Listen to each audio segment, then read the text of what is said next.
প্রতিদিন হাজারো বাংলাদেশি নারী জীবিকার তাগিদে পাড়ি জমাচ্ছেন সৌদি আরবে। কেউ মা, কেউ বোন, কেউ আবার পরিবারের একমাত্র ভরসা।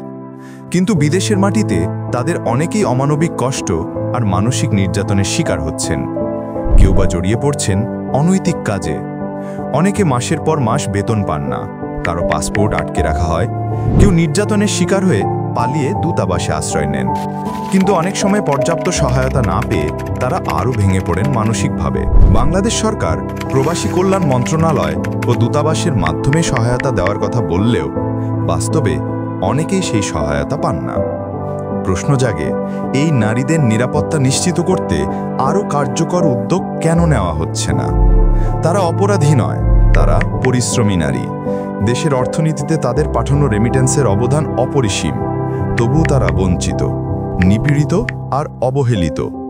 সমাধান সম্ভব যদি সরকার, দূতাবাস ও সমাজ একসাথে কাজ করে। নারী গৃহকর্মীদের সম্মান, নিরাপত্তা ও অধিকার নিশ্চিত করা হোক।